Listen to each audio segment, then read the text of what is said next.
All right. So I wanted to actually focus on the actual genogram for my presentation because, as you can tell, it is interesting, to say the least. Um, if we come over here, over to my dad's side of the family, it's actually pretty straightforward. My dad comes from a family of 10 people, or 10, he has 9 siblings, 10 children. His mom comes from like a very normal family. My grandpa, so my dad's dad, comes from a family of 13 biological children, one adopted, and, you know, no divorces, no, you name it. My mom's side, not so much. We have all kinds of divorces, remarriages, being widowed. I mean, it's all over the place. So this actually plays into some of the significant trends that I have seen in my genogram. One is the influence that my dad's side of the family over here has had on my family. Um, my dad grew up in a pretty stable home. It's all he ever really knew.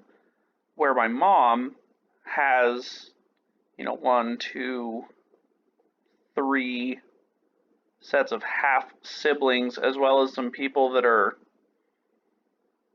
related, but only through marriage. It's kind of a weird situation. So she wanted a stable family growing up, and she finally was able to get it. And you see that with my own, siblings. My sister is married with 3 kids.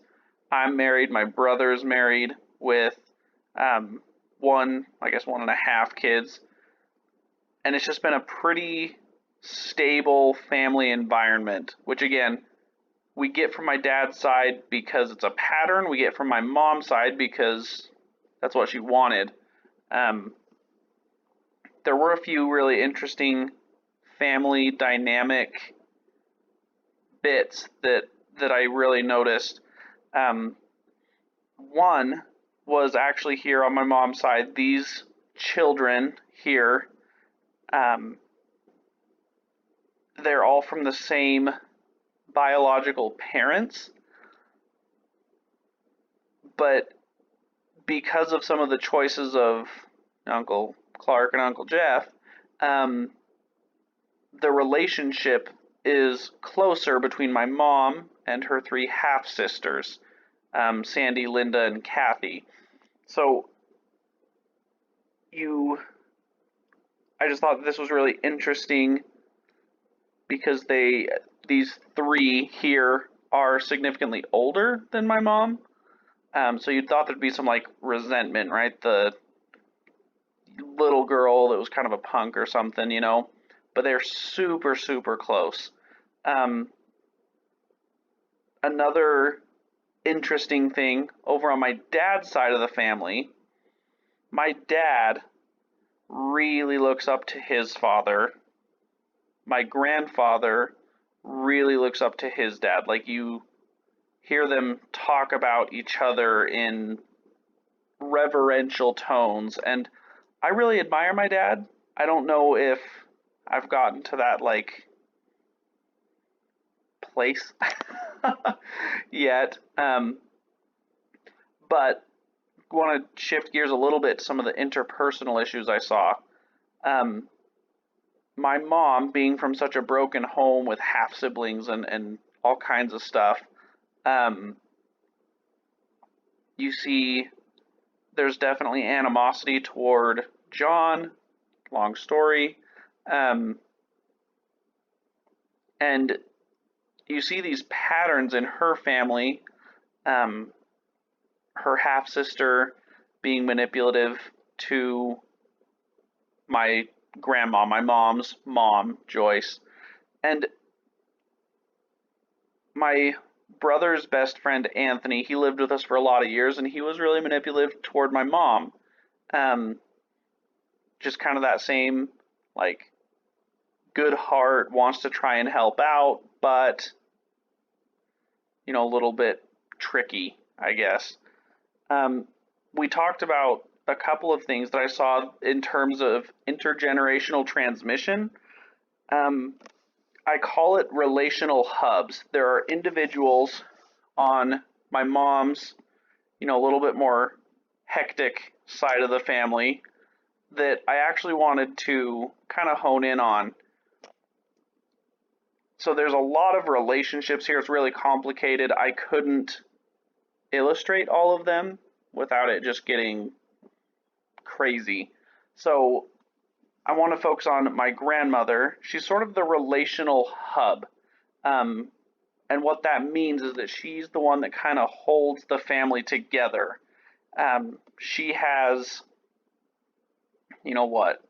5, 6, 7, 8 kids, 3 different fathers of those children, but she's kind of the one, even if the relationship's kind of ambivalent, just sort of she was kind of the glue that kept it together. She was that person that had the relationship with everybody. Even with my Uncle Jeff, again, there was too much going on over here, but when he went to prison, she was the one that kept in touch with him. She would call my Uncle Clark when he moved to Alabama. She's always just been that person, all the family get-togethers centered around her. So then we look at, going down here, this one is where it became a little bit more pronounced, where my mom is that relational hub for her generation. She had issues with her brother Dallin. They've kind of patched that up. Same with my grandmother, so my mom's stepmom.